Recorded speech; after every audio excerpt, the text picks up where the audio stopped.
Hola, ¿cómo están? Yo soy Aleida Gatel, bienvenidos a mi canal. Gracias por visitar este video que me parece que es uno de los más importantes que he hecho, porque hoy me encuentro con una autora, amiga, Alicia Romo. Alicia Romo vive entre libros, estamos en su casa y literalmente vive entre libros. No, es padrísimo, padrísimo. Alicia, ¿cómo estás? Bien, contentísima de que estés aquí. No, hombre, pues muchísimas gracias por la invitación. La verdad es que nos la hemos pasado muy rico comiendo, tomando vinito, probando postres, de todo, ¿no? Viendo libros, fotografías. Viendo libros. Me acaba de prestar un libro de fotografía de Juan Rulfo, que la verdad estoy muy sorprendida. Pero bueno, quiero que platiquemos de este libro que es Retratos de Ciudad, el primer libro completamente de Alicia. Pero antes de eso, quiero leerles un poquito de lo que es Alicia. Dice: escritora, comunicóloga, fotógrafa, productora de radio, periodista cultural, bailarina. ¿Hay algo que no sepas hacer? Sí, muchas cosas. Cocina. Cocino más o menos. Me gusta cocinar cuando tengo invitados. Es un placer cocinar para ustedes. Y muy rico. Lo que no soy muy buena para los deportes, no soy muy buena, no sé, para dibujar. Me cuesta mucho trabajo dibujar. Claro que es un enorme placer apreciar el dibujo, la pintura, la escultura, pero en ese terreno como que no. No. Además de una larga lista que creo que como que no viene mucho al caso. Pero platícanos mejor de todo lo que sí sabes hacer, ¿no? Tenemos por aquí una fotografía que tomaste. Platícame de esa foto, platícanos de las exposiciones de fotos que has tenido. Pues mira, empecé haciendo fotografía un tanto experimental y un tanto, pues también como de forma complementaria a la escritura, ¿no?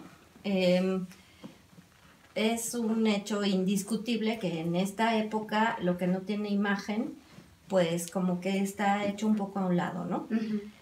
Esto no quiere decir que la literatura no tenga valor. Sin embargo, pues en redes sociales, por ejemplo, una imagen un texto que no está apoyado con una imagen tiene, pues yo creo que hasta me atrevería a decir un 70-80% menos de vistas que uno que sí la tiene. Entonces, cuando empecé a hacer fotografía, pues era un poco como a ver qué pasa y a ver qué sale, ¿no? Además, pues, las cámaras que usaba eran analógicas y podías jugar muchísimo más con los ambientes, con la gente, con el paisaje, con la propia cámara. Y pues con la fotografía digital sí tienes una enorme gama de posibilidades, pero como que tienes que estar sentada enfrente de una computadora, ¿no? O igual, ya tomaste la foto, ya te subiste al cerro maravilloso o al nevado de Toluca, qué sé yo, pero la talacha la tienes que hacer sentada enfrente de una máquina. Entonces a mí eso como que me cuesta mucho trabajo. Y la fotografía que hacía antes era pues ponerle el papel de color, el filtro, pues calzar la cámara con un libro, en fin, ¿no?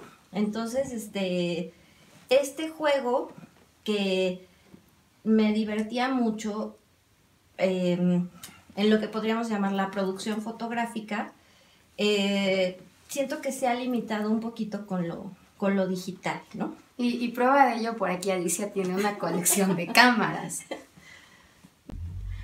Bueno, y Alicia tiene en su sala esta colección de cámaras fotográficas. ¿Qué nos puedes decir? Creo que te apasiona la fotografía, ¿no? Y aquí podemos ver algo de esa pasión. Pues sí, fíjate que, de hecho, sí, ahorita que lo mencionas, de niña lo que me jalaba era la literatura, no tanto la fotografía, pero a medida que fui creciendo es cuando lo siento que se va complementando, ¿no? Es muy cierto este cliché de que una imagen dice más que 1000 palabras, pero también es muy cierto que hay imágenes literarias, y yo que he hecho radio muchos años, que puedes generar unas imágenes maravillosas a través de la palabra, a través de la literatura, que cuando, no sé, pongo el ejemplo del caso de las películas, ¿no? Ujú. Tú lees una muy buena novela, te apasiona, te gusta, y cuando ves la película dices, ¿Qué pasó, no? qué feo, ¿no? Entonces, sí siento que son maneras complementarias de contar historias, ¿no? Porque en el caso de esta fotografía que mencionas, que me preguntaste cómo la tomé, dónde fue, fue en Nangagua, en Michoacán, y lo que me impactó, y uno de los títulos que tenía propuestos era Las ventanas viven. En esta fotografía que estamos viendo, que es un trabajo padrísimo tuyo, Las ventanas viven, es dramático, pero cuéntanos la historia. Pues fíjate que es fascinante cómo hay tantos rincones en nuestro México que nosotros no vemos, a menos que vayas, pues sí, con una cámara fotográfica, porque aún cuando te gusta la fotografía, si no traes la cámara, es como difícil detenerte en cada detalle o en cada uno de estos cuadros, pues llamémosle naturales, que se presentan en tu vida, ¿no? Sin embargo, cuando traes la cámara, estás buscando la foto, estás buscando el cuadro y lo encuentras, ¿no? Y en nuestra vida cotidiana tenemos cantidad enorme de detalles, de imágenes que nos cuentan historias, pero las dejamos un poquito de lado. ¿Cómo vinculas, Alicia, todo esto de que te gusta la fotografía, haces radio, escribes libros? ¿Cómo? Pues mira, de alguna manera precisamente el título de este libro, platicando con la primera editorial que lo imprimió, era esto, ¿no? Como retratos de ciudad. ¿Por qué? Porque todas las historias pues suceden en una ciudad o en distintas ciudades, y aunque hay relatos como muy urbanos, no sé, muy cosmopolitas, también hay relatos costumbristas. Lo extraño y maravilloso a la vez es que suceden en el mismo lugar, ¿no? Uh-huh. O sea, en un sitio donde hay internet, teléfono, pasan autobuses, corren grandes avenidas.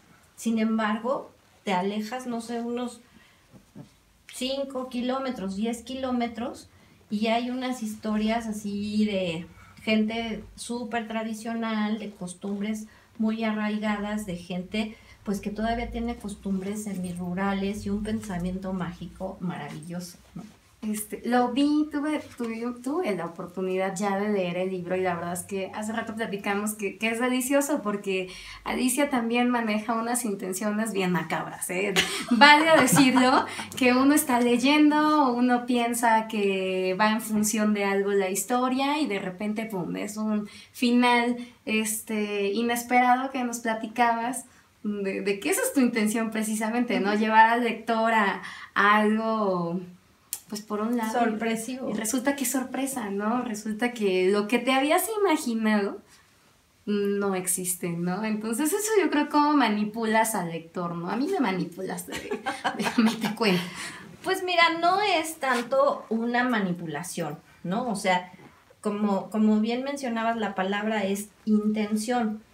Y todo lo que nos llega a través de la literatura, si no tiene esta intención, pues es como muy difícil que te cause estos sentimientos, esta sorpresa. A mí hay una imagen que me gusta mucho platicar, una imagen física, que es, yo crecí en la Ciudad de México, estudié en la UAM Xochimilco y también trabajaba. Entonces, los trayectos eran muy largos en autobús. Me gustaba ir leyendo. Y de pronto me sorprendo a mí misma leyendo una novela, particularmente de Mario Benedetti, La Tregua, en donde tiene una parte muy triste, ¿no? Se muere uno de los personajes y yo lloraba, ¿no? O sea, literalmente estaba frente a un libro, se me salían las lágrimas, porque la tragedia que estaba sucediendo en la historia verdaderamente me conmovía. Sin embargo, yo misma me veía, por decirte, como en una toma aérea y decía, es una chica de 18 años que va en un autobús y va llorando enfrente de un libro. O sea, ¿qué es eso? Pero ahí hay como mundos paralelos. Tu mundo emocional tan intenso y tan interiorizado que la gente que va a un lado dice, déjame pasar, quita tu libro, ¿no?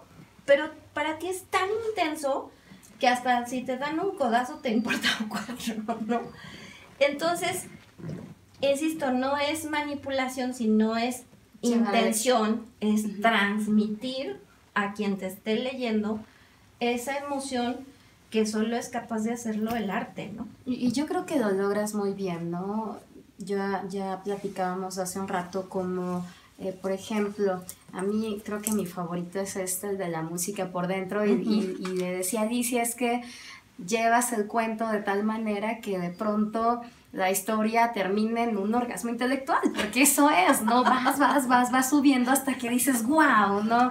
Con esta historia. ¿En qué te inspiraste particularmente en esta historia que es la música por dentro? Cuéntame, porque es mi favorita. Cuéntame de ella. Ajá. O sea, ¿de dónde surge? Pues mira, estoy por terminar ya mi tesis de doctorado, pero cuando entré al doctorado en arte, de pronto suena, como tú dices, muy intelectual, ¿no? Pero cuando ves teorías y más teorías y lecturas en donde de pronto es como muy fácil perderte y la crítica de la crítica, llega un momento en que dices, ¿y qué aprendí? Y es bien complejo, ¿no? Pero a través de estas reflexiones que te obliga a hacer la teoría filosófica, esta búsqueda de estudiar en esquemas como muy científicos o académicos, científicos lo digo entre comillas, más bien lo correcto debía ser académico, algo que es tan etéreo y tan abstracto como es el arte, como es la literatura, pues fue una confrontación personal en donde yo decía, ¿hasta dónde empieza la racionalidad y hasta dónde se funde con lo emocional? Y puede ser tan intenso que se pueden integrar y pueden quedar en este orgasmo intelectual que tú mencionas, ¿no? Oye, Alicia, pues se nos está ahogando el camarógrafo con lo que dices. Bueno, pues vamos a despedir esta primera parte, va a ser la primera parte de la entrevista. Vamos a seguir platicando con Alicia. Síganme en redes sociales, yo soy Aleida Gatell. No se le olvide darle like si le gusta el video, compártalo. Yo creo que es un video que vale la pena compartir para que conozcan a Alicia. Y nos vemos en el próximo. Chao. Chao.